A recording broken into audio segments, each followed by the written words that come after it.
Assalamualaikum warahmatullahi wabarakatuh. Saya Ibrahim Wilantara dengan NBI 14824000066. Nah, di sini saya mau menjelaskan tentang penelitian saya untuk memenuhi UAS dari matkul metodologi penelitian. Nah, di sini topik saya ambil itu perancangan aplikasi KinLearn. KinLearn ini untuk namanya Pak, untuk nama aplikasinya nanti sebagai media pembelajaran mandiri mahasiswa Sistekin Untak Surabaya semester 1 sampai 4. Nah, kenapa sih? Oh ya, awalnya saya bahas dulu kenapa saya kok pilih topik ini dan kenapa aplikasi ini. Soalnya dari masalah yang saya rasakan sendiri, terutama ya Pak, yang saya rasakan sendiri itu yang pertama, selama ini tuh susah mengikuti pelajaran ketika tertinggal. Nah, kenapa bisa tertinggal? Karena saya kan kebetulan aktif di UKM musik dan juga sempat setahun kemarin itu di semester 2 ke 3 ini itu kan jadi struktural juga di sana. Jadi sering aktif dan juga sering menjadi panitia event. Apalagi di UKM musik tuh eventnya cukup banyak ya menurut saya. Nah, di situ saya jadi sering tertinggal kalau kelas. Tertinggal saya bilang itu bukan berarti saya tidak masuk, tapi energi saya sudah habis. Jadi untuk memperhatikan materi di kelas itu sulit ya untuk saya. Nah, masalahnya di situ karena untuk mengejar ketertinggalan dan juga mengatasi orang-orang yang kecanduan AI. Jadi dikit-dikit tugas AI. Sama seperti saya juga, saya tidak memungkiri itu karena mungkin kemampuan saya yang mungkin belum sampai sana. Jadi ketika capek dengan hal lain di real life itu jadinya ya mengerjakan sesuatu tuh seadanya pakai AI biar cepat, biar nggak terlalu capek. Tapi itu bukan hal yang bagus sih menurut saya juga ya. Nah, dari dua masalah itu tuh saya membuat aplikasi KinLearn, yang dimana KinLearn ini sebenarnya seperti Elitak ya Pak, yang dimana di dalamnya kan sudah terkelompok. Nah, jadi nanti itu di KinLearn tuh ada matkul-matkul semester 1 sampai 4. Nah, di situ tuh ada materi, ada video juga yang langsung terkonek dengan YouTube. Jadi video penjelasan ada, materi juga ada di setiap matkul-matkul. Nah, jadi itu di aplikasi KinLearn itu nanti juga ada pemrograman berbasis objek, ada MDKS, ada Aurcom. Pokoknya matkul semester 1 sampai semester 4. Kenapa cuman semester 1 sampai 4 ya? Karena kemarin Bapak bilangnya lebih spesifik dan juga biar tidak terlalu luas. Jadi 1 sampai 4 saya pilih. Itu lebih reasonable menurut saya. Nah, di situ kan jadi di dalam itu kan ada matkul semester 1 semester 4 yang sudah terisi materi. Jadi mahasiswa yang ketinggalan materi seperti saya itu bisa mengikuti dengan mengklik aplikasi itu dan memilih matkul yang ketinggalan. Di dalamnya sudah ada materi, sudah ada video-videonya yang bisa menjelaskan tentang praktek-prakteknya mungkin dan lain-lain. Nah, sebenarnya kan ini kan sudah terselesaikan oleh Elitak ya masalah ini. Tapi mohon maaf sebelumnya Pak, karena di beberapa matkul Elitak itu di beberapa dosen itu terkadang lupa untuk upload atau memang tidak diupload oleh orangnya. Nggak ngerti saya karena ada matkul semester 4 sekarang ya yang saya ampu itu ada matkul yang tidak pernah masuk Pak. Jadi dan materinya juga tidak di-share. Tapi tiba-tiba langsung pas EAS langsung dibom tugas gede project. Dan itu untuk saya kesusahan ya Pak, karena matkulnya itu praktek. Jadi sulit untuk saya. untuk mempelajarinya dan tidak ada materi di Elitak sama sekali. Nah, disinilah aplikasi ini sudah lengkap dari awal, jadi tinggal masuk, tidak harus menunggu dosen share itu di Elitak. Dan juga kan kalau di Elitak itu kalau kita naik semester itu kita sudah tidak bisa melihat materi sebelumnya kalau kemarin kita tidak download kan. Nah, kalau di sini kita bisa rewind walaupun kita sudah semester 4 merewind materi kelas-kelas di semester 3 sampai 1 gitu. Nah, langsung saja kita langsung ke langsung ke bab 1 mendownloadnya. Nah, seperti yang saya jelaskan tadi di latar belakang tadi ya, masalah-masalahnya yang seperti ketergantungan AI, terus untuk orang yang memang sibuk di real life jadi sulit untuk mengikuti yang ketinggalan. Sebenarnya nggak harus yang aktif UKM saja sih, bisa juga udah orang yang sakit kan, itu kan aplikasi ini bisa membantu dia untuk mengikuti materi kan. Dan juga untuk menanggulangi untuk dosen yang tidak segera meng-share apapun itu di Elitak itu juga. Nah, nanti kita bahas di rumusan masalahnya, kita akan bahas latar belakang di atas rumusan masalah. Jadi bagaimana merancang aplikasi ini dan untuk mahasiswa Sistem Surabaya semester 4. Nah, saya jelaskan lagi ya, untuk nanti aplikasinya itu ada materi video dan juga jurnal juga yang memang sesuai. Jadi tidak sekedar materi video saja. Lalu bagaimana aplikasi dapat membantu?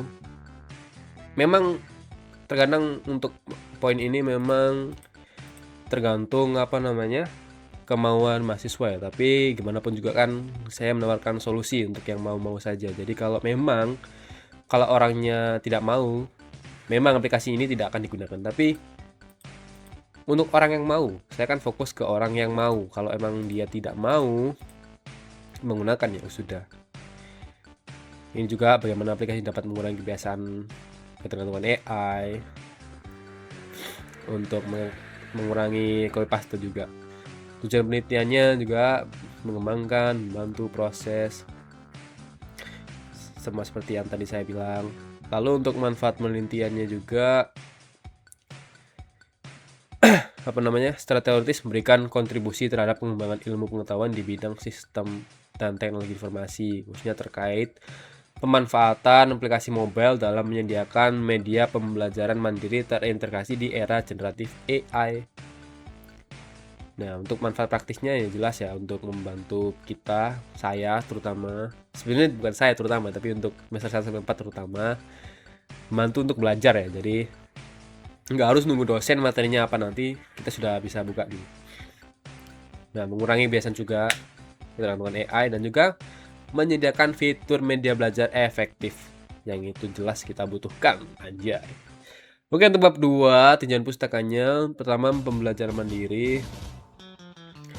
Nah, ini juga ya kan kita dituntut, memang yang saya bilang tadi, yang ada dosen di semester 4 ini yang tidak pernah masuk dan tidak share, tapi tiba-tiba EAS dibom oleh tugas yang sangat susah ya.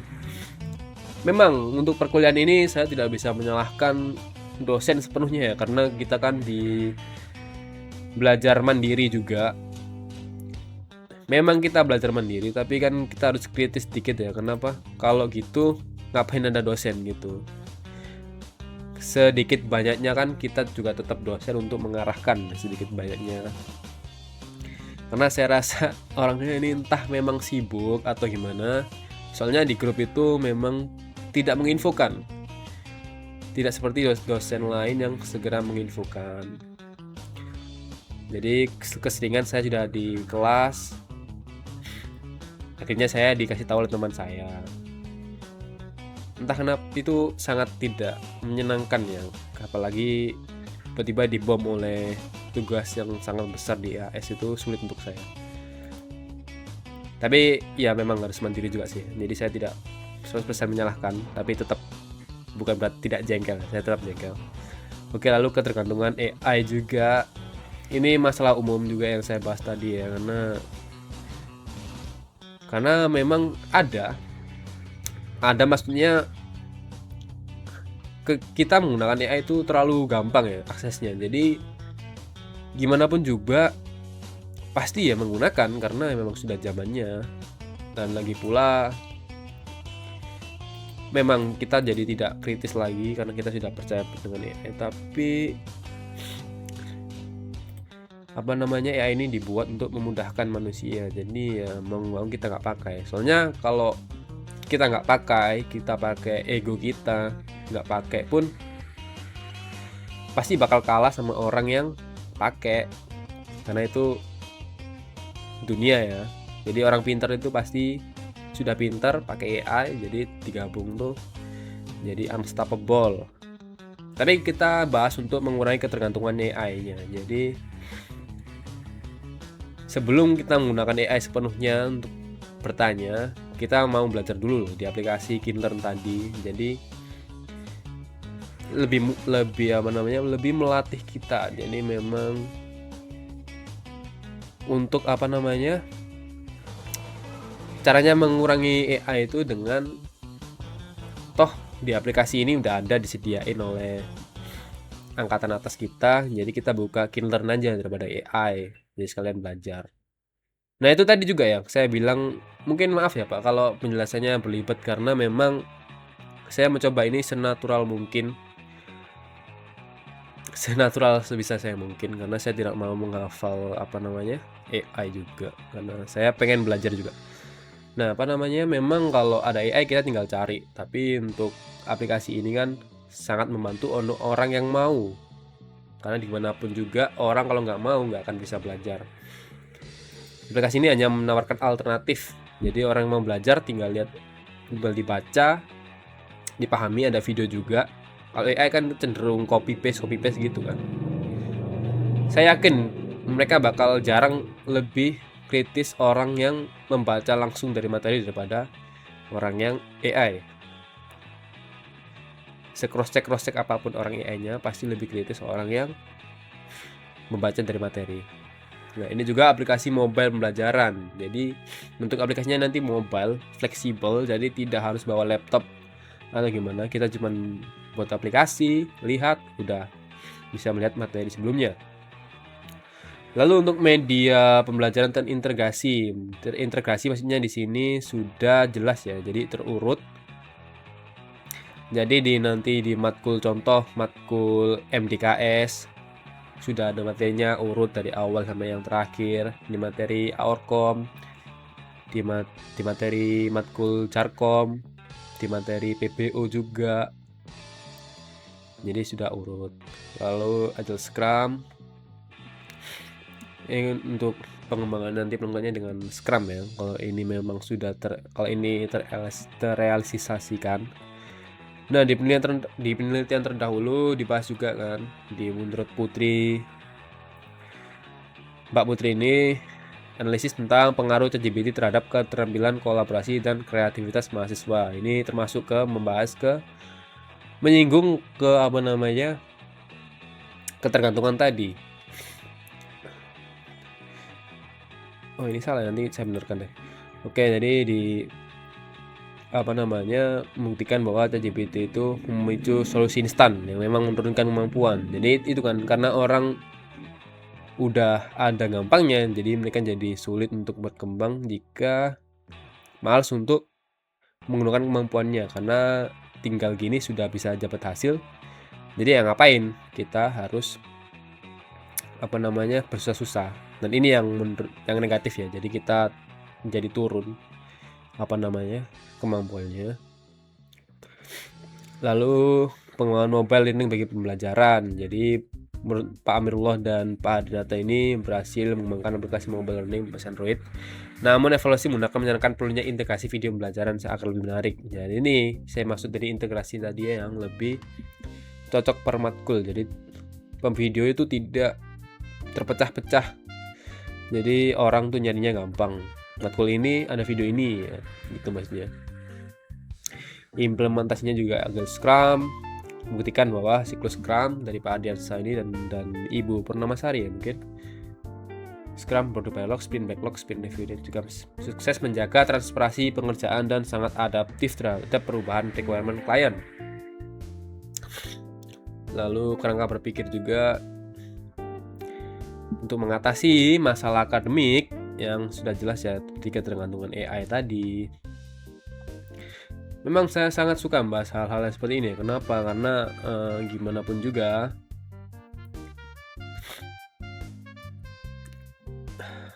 kalau membahas tentang masalah tuh saya sangat terpikir ya untuk mencari solusinya.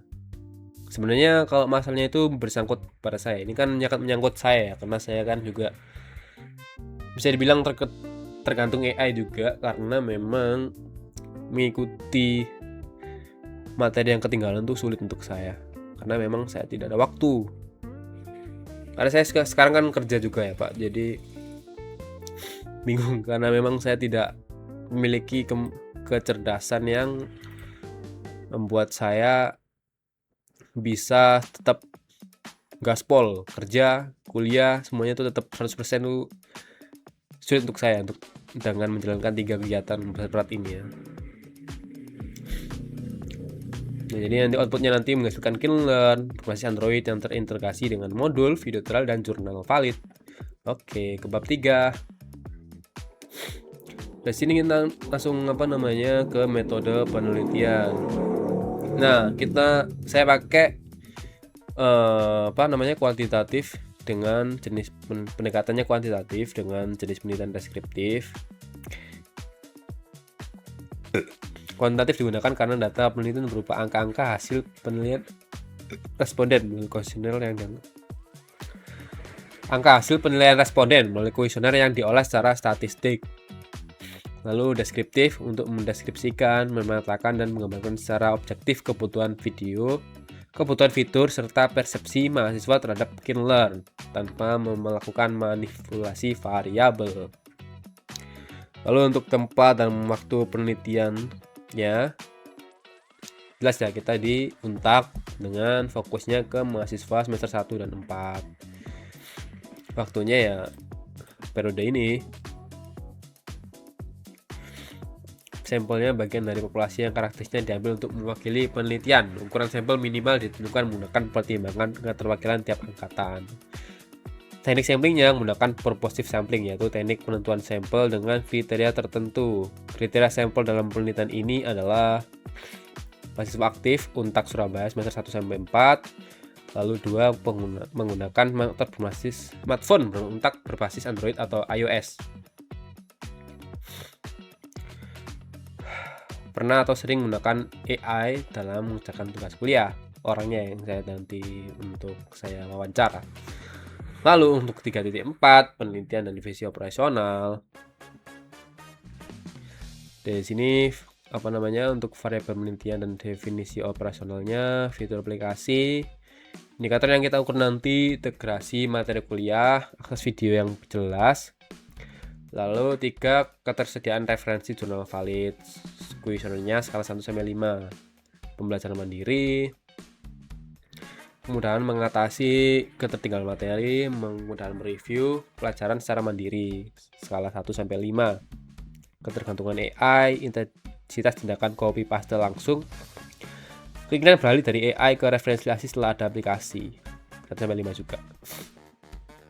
Kisi-kisinya instrumen data penelitian ini menggunakan kuesioner tertutup yang mengukur persepsi responden menggunakan skala Likert tingkatan yaitu sangat setuju SE sama dengan 5, 4 ragu-ragu, 3 tidak setuju 2, dan sangat tidak setuju 1. Pada aspeknya untuk kebutuhan integrasi poin pernyataan kuesioner, saya menunjukkan satu platform terpadu yang mengintegrasikan modul teks, video tutorial, dan jurnal email sekaligus per mata kuliah.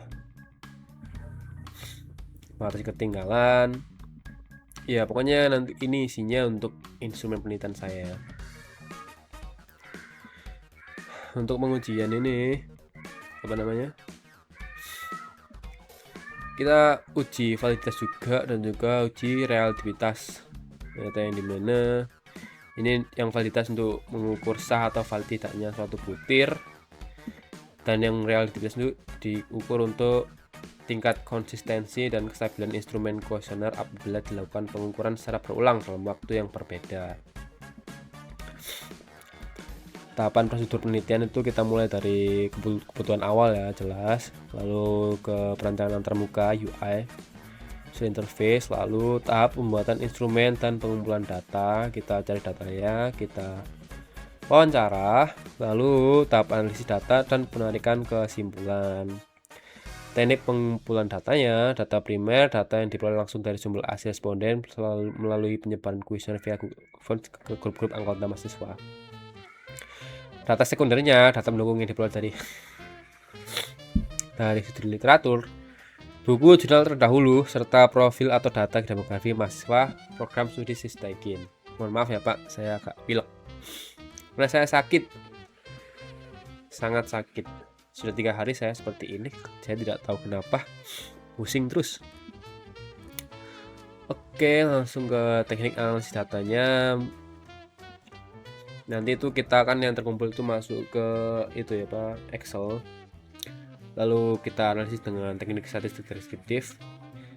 Analisisnya dilakukan dengan menghitung presentasi frekuensi jawaban responden untuk mengetahui kecenderungan penilaian kelompok sampel. Rumusan presentase yang digunakan adalah sebagai berikut. Presentase F per N, F itu frekuensinya dan N itu jumlah total narasumbernya dikali 100%. Jadi nanti hasilnya tuh masuk ke sini ya. Jadi untuk 0 sampai 20% tuh gak efektif, dan 21 sampai 40% ini terendah. Lalu go on ini menunjukkan keefektifan dari aplikasi ini nantinya. Oke, itu dia untuk penjelasan untuk untuk penelitian saya. Jadi terima kasih sebelumnya Pak untuk sudah menjadi dosen saya. Sangat terima kasih saya, karena meskipun jujur mungkin Bapak memang tidak masuk, tapi setidaknya Bapak tuh memberikan info selalu ya, kalau Bapak tuh sedang berhalangan atau Bapak sedang sedang di mana. Itu sangat membantu sekali ya Pak, daripada dosen lain yang tidak memberitahu, tidak pernah masuk juga. Jadi saya ucapkan sekali lagi terima kasih kepada Bapak Khoidir. Saya sangat berterima kasih Pak. Jadi saya akhiri. Wassalamualaikum warahmatullahi wabarakatuh.